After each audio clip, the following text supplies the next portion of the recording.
देखने आए हैं। बुलाया गया है कॉलेज की तरफ। किनकी तरफ से? कॉलेज की तरफ से। कॉलेज की तरफ से बुलाया गया। आपके पसंदीदा नेता है कौन है ये नहीं पसंदीदा नहीं है। नहीं है। कौन पसंदीदा नेता है? किसी को भी तो लाइक करते होंगे कि तेजस्वी यादव अच्छा है। आरजेडी का फैन। आरजेडी के फैन। और आप? हम चाहते हैं मोदी जी यहाँ भी फैक्ट्री वगैरह लगाए, हम लोग को रोजगार मिले। हम लोग कब से अगर काम अच्छा करेंगे तो ये सब करने का जरूरत नहीं पड़ेगा, लोग ऐसे ही वोट देंगे। ये टेंट वेंट लगाने से अच्छा फैक्ट्री लगाए, जितना पैसा इसमें फैक्ट्री लग जाता। ये पहलगाम आतंकी हमले के बाद ये तीसरा दौरा नरेंद्र मोदी साहब का था बिहार में, लेकिन ये तीसरा दौरा भी किस तरीके से उन्हें एक्सपोज कर गया आज मैं आपको दिखाऊंगा। इससे पहले जब दो दौरे हुए तो पहले दौरे में उन्होंने रोड शो और जनसभा की थी। रोड शो में भीड़ नहीं थी, जनसभा में भीड़ नहीं थी। फिर नाराज हुए बाबूजी, तो बीजेपी बिहार के नेताओं ने जुगाड़ की। दूसरे दौरे पर आए, भीड़ थी, खचाखच भीड़ थी। लेकिन भीड़ कहां से आई? बिहार के अलग अलग हिस्सों से आंगनबाड़ी कार्यकर्तियों को लेकर आए और कहा यूनिफॉर्म में नहीं, नॉर्मल कपड़ों में आना। यानी एक्सपोज हो गई कि भाड़े पे भीड़ बुलाई जाती है। इस बार बड़ी मुश्किल से आए नरेंद्र मोदी साहब। गया जी में पहुंचे थे क्योंकि भाई राहुल गांधी की जो रोड शो चल रहा है उसमें भीड़ देख ली, तो पहुंच गए दंदनाते हुए। और भीड़ थी, झूठ नहीं, भीड़ थी, लेकिन वो भी भाड़े की निकली। ये मैं नहीं कह रहा हूं, आज आपको दिखाऊंगा। बीजेपी के मोदी जी के कार्यक्रम में आए हुए लोग बताते हैं वो आरजेडी के फैन हैं। वो नरेंद्र मोदी साहब से लफाजी नहीं चाहते।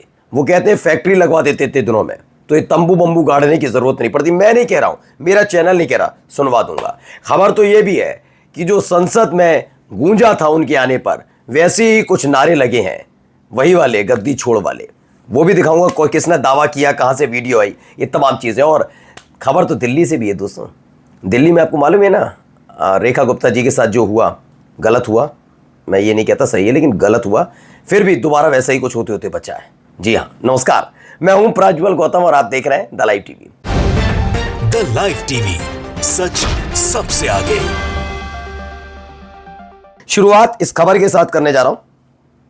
पहले एक खबर देखिए, बहुत शानदार खबर है। कार्यक्रम में आप आए हैं मोदी जी के कार्यक्रम। आप क्या करते हैं?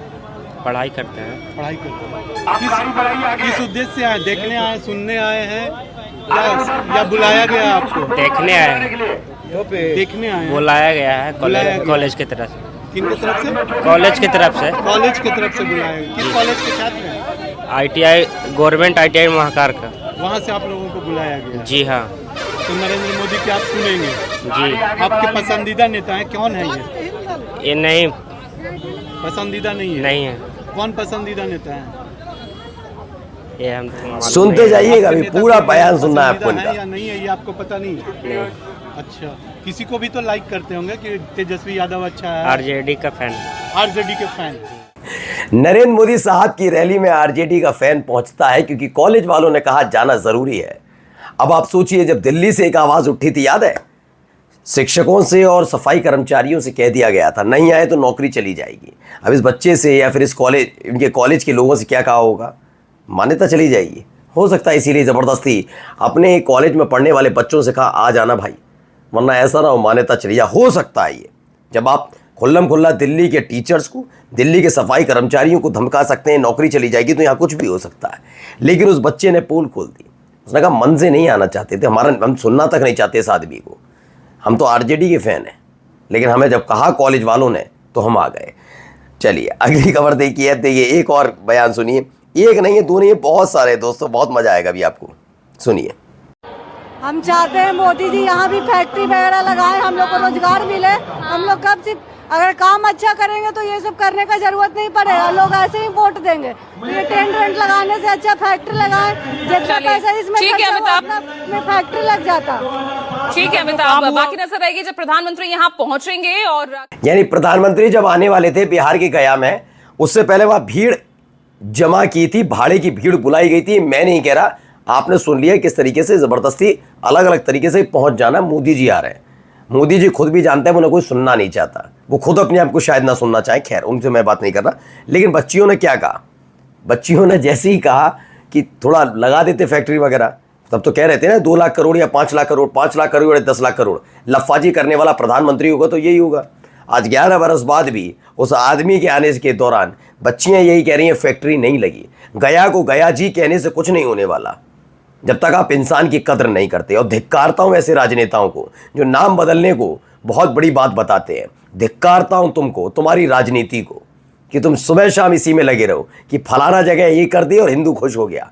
अब हिंदू ऐसे खुश नहीं होगा, वो अपने बच्चों के लिए रोजगार चाहता है, इसलिए तुम्हें और तुम्हारी आने वाली पीढ़ियों को बेरोजगार करेगा। लिख कर ले लेना, मैं खोलकर कह रहा हूं जिम्मेदारी के साथ। और हिंदू मुसलमान नहीं कर रहा हूं, मैं हिंदू हूं और मैं खोलकर कहता हूं तुम्हारी आने वाली पीढ़ियां भी बेरोजगार रहेंगी, क्योंकि तुमने इस दौर के हिंदुओं को ठगा है, छला है। अब देख रहे हो, सुनने बच्चे ने क्या कहा, तंबू बंबू नहीं लगाने पड़ते। मोदी अगर तंबू बंबू नहीं लगाने पड़ते कि मोदी आ रहे हैं, हम ऐसे ही वोट देते थे मोदी को। लेकिन लगाया नहीं तो व्यवस्था करनी पड़ रही है, नए वादे के साथ आएंगे। फैक्ट्री लगानी नहीं है, बेवकूफ़ बनाना है जनता को, तो बनाते रहिए। आगे देखिए, एक और वीडियो आई है, ये दावा जो किया जा रहा है, पहले वीडियो सुन लीजिए, क्या दावा है तो बताऊं। आज यहां से 7,000 करोड़ रुपए से ज्यादा की परियोजनाओं का उद्घाटन और शिलान्यास हुआ है।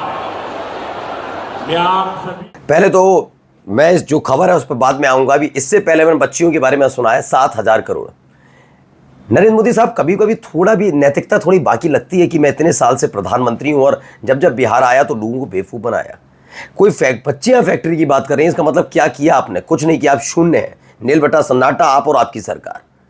फिर वही राग 7,000 करोड़ का, और इसका कहाँ से लाते हैं इतनी हिम्मत? खैर, खबर जो अब खबर पर आते हैं, दावा मनीषा चौबे इंडिया नाम का एक ट्विटर हैंडल है, जिसने दावा कर दिया कि वो जो नरेंद्र मोदी साहब जब भाषण दे रहे थे, बयान दे रहे थे, कुछ बोल रहे थे, उस समय कुछ लोग कपड़ा लहरा रहे थे, उसमें बताया काले झंडे लहराए गए और नारे जो लगाए गए कि देखो देखो कौन आया, मोदी वोट चोर आया। ये नारे लगाने का दावा किया गया है कि दावे, क्योंकि आवाज़ हमें देखिए स्पष्ट, हम तो तब बोलते हैं और हम बता देते हैं, इसमें आवाज़ समझ में नहीं आ रही, लेकिन जो दावा है मुझे वो बताना ज़रूरी है। लेकिन जो स्पष्ट है वो मैं बोल रहा था, इसीलिए कि नरेंद्र मोदी साहब में इतनी ताकत कहाँ से जाती है कि उन्हीं लोगों के बीच, जहाँ थोड़ी देर पहले लड़की ने खुद बताया फैक्ट्री नहीं लगाई, लगा देते तो आने की जरूरत ही नहीं पड़ती, हम खुद ही वोट दे देते। वो कह रहे हैं हम आरजेडी के फैन हैं, मोदी को पसंद ही नहीं करते।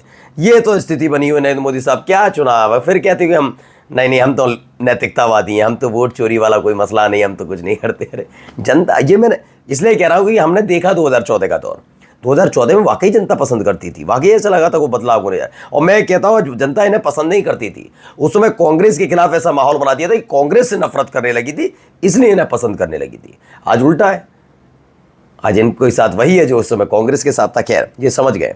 अब देखिए न्यूज़ 18 की खबर आ गई एक और, दिल्ली की सीएम रेखा गुप्ता के कार्यक्रम में हंगामा हो गया।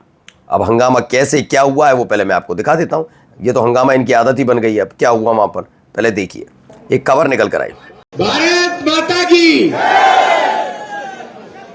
आज इस गांधीनगर मार्केट एसोसिएशन के इतनी बड़ी जनसभा में पधारे। अच्छा, हुआ क्या? दरअसल खबर निकल गई, सीएम रेखा गुप्ता के गांधीनगर कार्यक्रम में हंगामा हो गया। पुलिस ने 2 लोगों को पकड़ लिया। एक ने नारे लगाए सीएम जिंदाबाद और स्थानीय एमएलए अरविंद लवली के खिलाफ मुर्दाबाद के नारे। खबर है कि हिरासत में लिया गया शख्स बीजेपी का ही कार्यकर्ता है। अच्छा, खास बात क्या है इन लोगों में, बीजेपी वालों में, जब इनकी फजीयत हो रही होती है तो इनको लौट फिर के एक ही चीज़ याद आता था, भारत माता की जय, जय श्री राम, भोले भंडारी की जय, सब भगवान से लेकर देश सब याद आ जाते हैं। लेकिन जैसे इनको लगता है कि नहीं अब सब कुछ ठीक ठाक है तो नरेंद्र मोदी जिंदाबाद हो जाते हैं। तो अब वहाँ पर जब हंगामा होने लगा तो तुरंत भारत माता की जय लगवा दी, जिससे कि भारत माता की जय का जब नारा लगेगा तो भाई सबको जुटना पड़ेगा, कि भारत अपने देश का सम्मान तो हर कोई करता है तो जुटेगा। अब उसी समय लगा देते ना नरेंद्र मोदी जिंदाबाद तो पता लग जाता, फिर और टूट पड़ते। खैर आगे देखिए, इसी को लेकर एक और खबर निकल कर आई। इसमें भी दावा किया गया है कि वही हुआ है। आम आदमी पार्टी के राम गुप्ता हैं, राम गुप्ता जिसमें उन्होंने दावा किया कि गांधीनगर में कार्यक्रम था, ये सब हुआ।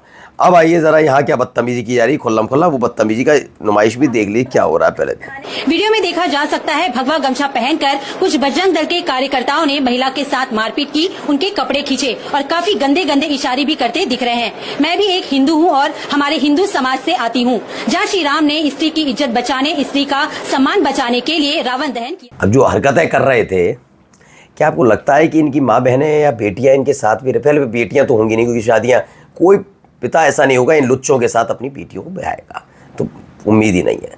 माँ बहनें इनकी सुरक्षित होंगी? कितनी नीच हैं ये, लुच्चे नहीं है अब ये, लफंगे नहीं है ये, नीच हैं। कितने गंदे इशारे किए, कितने लफंडर टाइप के लोग हैं। और सब जानते हो किस पार्टी के लिए काम करते हैं? समझ गए होंगे, नाम लेने की मुझे ज़रूरत क्या है, सोचिए। और वो सोचिए जिस पार्टी के लिए काम करते हैं, वो जो पार्टी इन पर आशीर्वाद बनाती है, उनके सर्वोच्च नेता कितने बड़े लफंडर होंगे। नाम मैं नहीं लूंगा आज आप सब जानते हैं। ये लफंडर, ये लफंगे, ये लुच्चे जिनके लिए काम करते हैं और जो पार्टी इन पर आशीर्वाद बनाती है, मैं डंगे की चोट पर कहता हूं, उनके बड़े से लेकर छोटे नेता सारे लुच्चे हैं, सारे लुच्चे हैं, चाहे ऊपर बैठा हो या नीचे बैठा हो। और लुच्चों के आशीर्वाद तल्ले ये देश के कानून का मजाक उड़ा रहे हैं। लेकिन ध्यान रखना लुच्चों, तुमको और तुम्हारे सरदार, तुम्हारे आका, सबकी औकात और हैसियत इसी देश की जनता बताएगी। लफंगों,